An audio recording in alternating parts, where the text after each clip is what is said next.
Semana que acaba, semana que começa. A semana que terminou foi uma semana onde os mercados estiveram essencialmente a olhar para os bancos centrais, uma semana com muito poucos dados económicos, ou pelo menos dados económicos relevantes na Europa ou nos Estados Unidos, e ainda com as situações em termos de geopolíticos a manterem-se relativamente inalterados. De facto, as conversações em torno do tal plano de paz para o conflito entre a Ucrânia e a Rússia acabaram por não ter um grande desenvolvimento e os mercados continuam, digamos, no limbo à espera do que poderá ainda vir a acontecer. O mesmo acontece na Venezuela, em que também não houve avanços significativos relativamente às tensões existentes atualmente com a frota norte-americana estacionada ali no Mar das Caraíbas. Nos dados económicos, de facto, a única coisa que há, digamos, mais relevante, digamos assim, foi o anúncio, finalmente, de alguns dados atrasados dos Estados Unidos, ainda devido à tal paralisação governamental, onde tivemos os números que já há algum tempo não tínhamos, desde os últimos números que conhecíamos eram os de agosto, das vagas de emprego, que acabaram por sair até ligeiramente acima do esperado, ali nos 7,7 milhões de novas vagas de emprego, quando os últimos conhecidos encontravam-se ali à volta dos 7,2 milhões de vagas de emprego. Mas, de facto, os mercados estavam à espera e onde houve alguma ansiedade, por assim dizer, dos mercados, foi dos bancos centrais e, principalmente, obviamente, o Banco Central norte-americano, a Reserva Federal dos Estados Unidos. Tal como era esperado unanimemente por todos, a taxa de juros foi cortada em 25 pontos base, passou para o intervalo 3,50 a 3,75. As projeções económicas foram ligeiramente em alta no crescimento e, por outro lado, as da inflação tudo nada em baixo, nada de relevante, digamos, em termos de alteração aos planos já previamente, de alguma forma, adivinhados pelo próprio mercado, mas os dot plot acabaram por continuar a manter um corte de taxa de juros em 2026, quando o mercado continua a esperar e a descontar 2 cortes de taxa de juros em 2026. Por outro lado, a comunicação, o mercado estava à espera de um pouco mais hawkish ou menos dovish por parte de Jerome Powell. Essa comunicação acabou por ser não tão hawkish assim. De facto, houve aqui algumas dissidências, mas também elas eram esperadas. Dois dos governadores a quererem manter as taxas de juros, portanto, divergiram do resto do colégio da FOMC, enquanto Stephen Miron, como já se sabe, divergiu na parte mais dovish, ou seja, a querer 50 pontos de corte em lugar dos tais 25. Ora, tudo isto acabou por dar aqui assim, como já vamos ver, algum suporte, por um lado, aos mercados acionistas e, por outro lado, alguma pressão sobre o dólar. No Banco do Canadá, também, tal como esperado, manteve as taxas de juros, mas aqui o teor da mensagem já foi mais hawkish, em que aponta para a manutenção das taxas durante um período prolongado de tempo. No Banco Nacional da Suíça também fez aquilo que o mercado esperava, ou seja, manteve as taxas de juros nos 0%, continua a dizer que é muito difícil, não está confortável, não gosta de voltar a colocar as taxas negativas. O Banco Nacional Suíço diz que poderá intervir, se assim for o caso, para defender, digamos, os ganhos do franco suíço. No entanto, continua a dizer que as taxas de juros são o principal instrumento de política monetária do Banco Nacional da Suíça, dando de alguma forma a entender que poderá eventualmente ir mesmo para aquilo que não quer, ou seja, novamente para taxas de juros negativas. No RBA, na Austrália, manteve as taxas de juros nos 3,6%, mas aqui, de facto, a comunicação foi bastante mais hawkish, deu a entender que estaria aqui para ficar estes 3,6% e que provavelmente até o próximo movimento poderá ser uma subida de taxas e não uma redução de taxas. Tudo dependerá dos dados que vão sendo obtidos. Isso foi uma viragem bastante mais hawkish aqui do que o mercado esperaria ter nesta semana. Por outro lado, tivemos os bancos dos mercados emergentes, como o caso do Banco Central Turco ou o Banco do Brasil. No caso do Banco do Brasil, manteve a sua taxa Selic nos máximos atuais, nos 15%, enquanto o Banco Central Turco, de alguma forma, surpreendeu os mercados ao cortar as taxas em 150 pontos base, ou seja, 1,5%, dos 39,5% para os 38%. Ora, tudo isto, os mercados acionistas acabaram por ter aqui assim uma semana bastante agitada de alguma forma. Se por um lado foram suportados pelas quedas das taxas de juros, pelos cortes de taxa de juros, por outro lado, uma vez mais reacenderam-se algumas dúvidas sobre os investimentos em inteligência artificial, que levou os mercados de alguma forma a recuar. Isto acabou por dar uma semana de alguma forma mista nos mercados. Aqui o Nikkei a ganhar aqui cerca de 0,7% no final da semana, com o Eurostoxx a perder aqui à volta de 0,1% e o S&P 500 nos Estados Unidos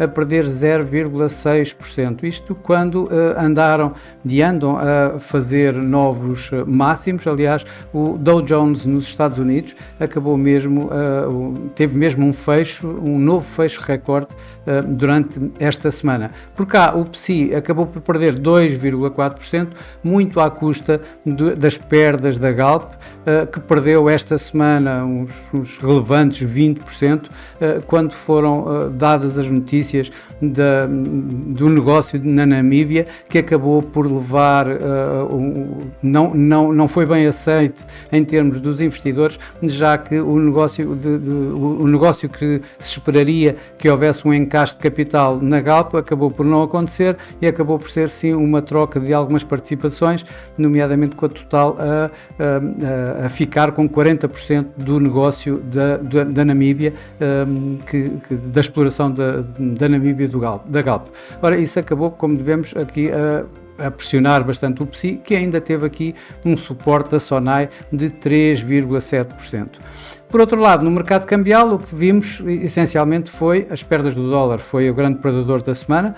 O DXY acabou por cair de níveis acima dos 99 para chegar a negociar abaixo dos 98, isto com yields obrigacionistas também um pouco de curto prazo, um pouco a cair, pressionada então pelos tais cortes de taxa de juros por parte da Reserva Federal dos Estados Unidos. Já o euro-dólar voltou aqui para máximos de cerca de 2 meses. Ele que começou a semana a negociar à volta de 1,16, chegou muito perto de 1,18, quer dizer, chegou a 1,1760 para ser mais exato.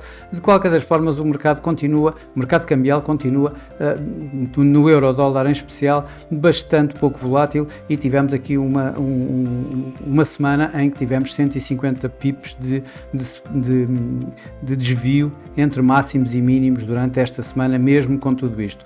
Por outro lado, aqui o Yen ganhou face ao dólar, mas perdeu face ao euro, e está a atingir, ou terminou a semana a atingir máximos de sempre, muito perto dos 183 ienes por euro.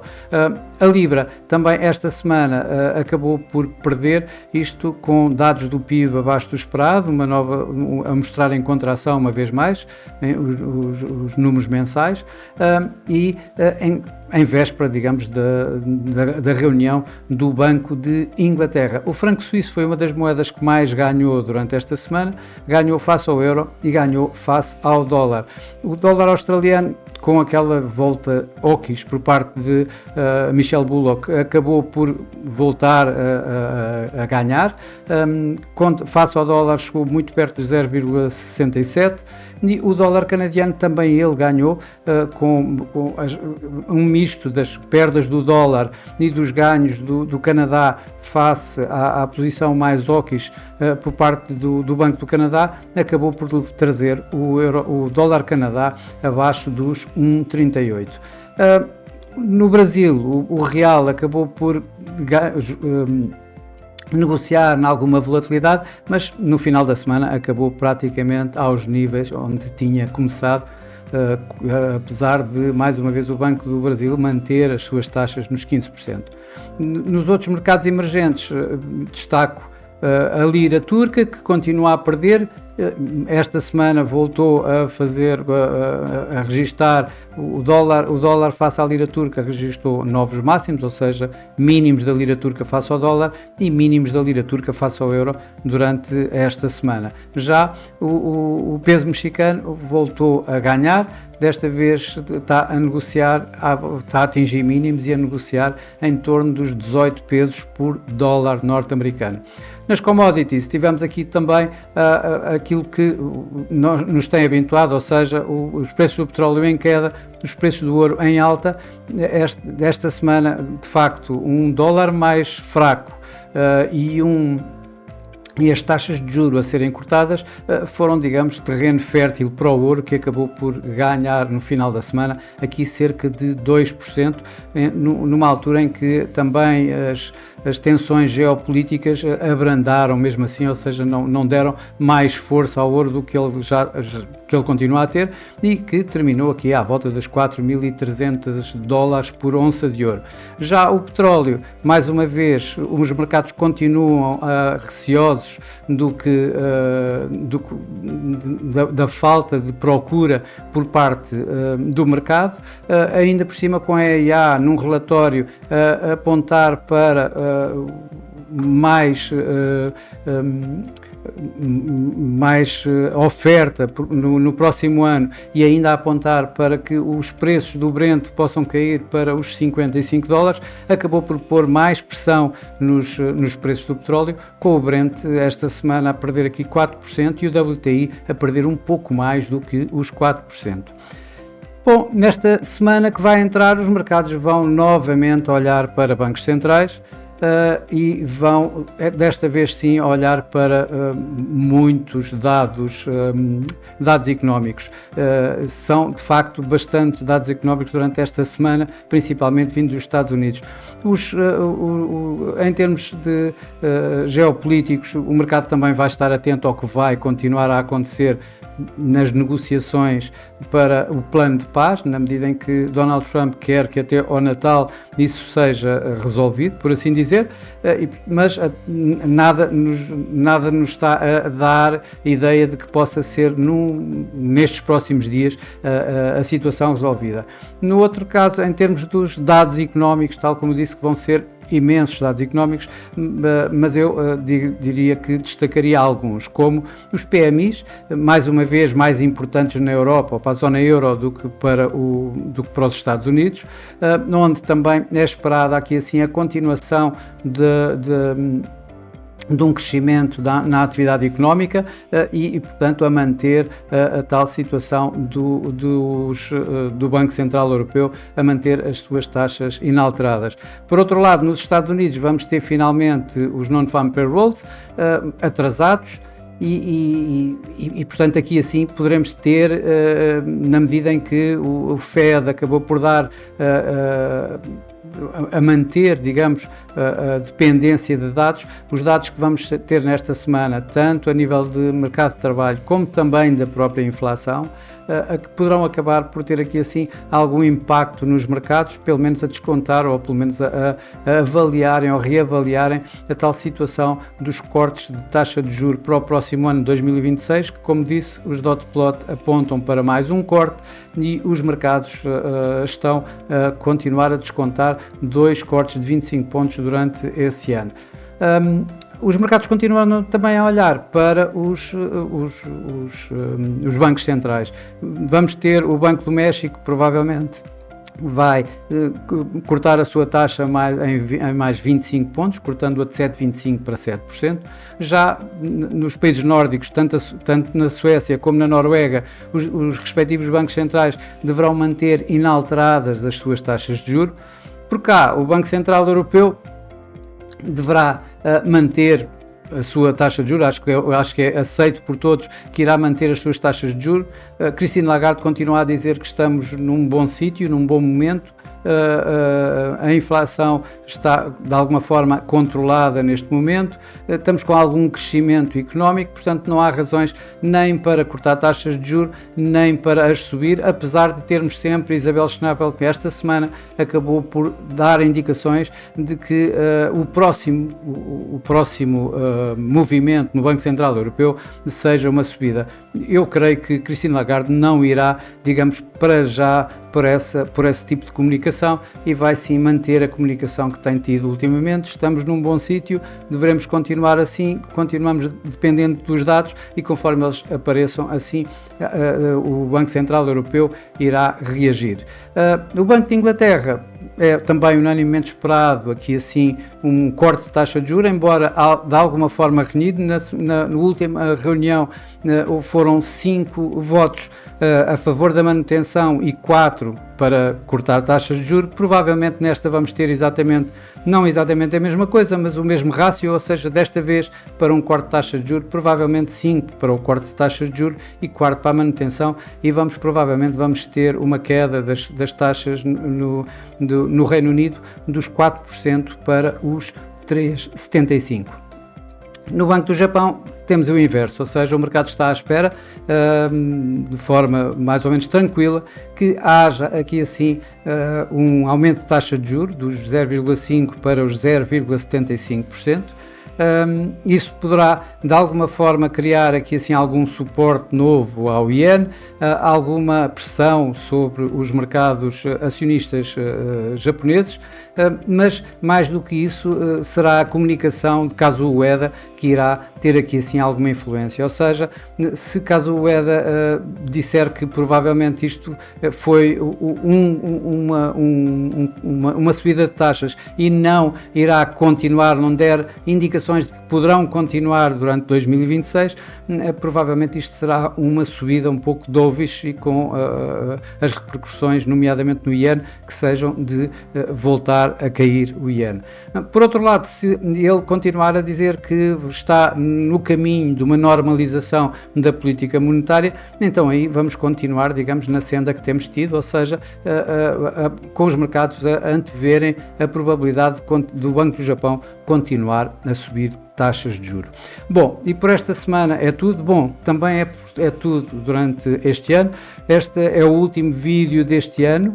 Vou-me ausentar nestas últimas semanas de Natal e de passagem de ano, pelo que só voltarei aqui assim no primeiro mês, desculpem, no primeiro domingo do próximo ano.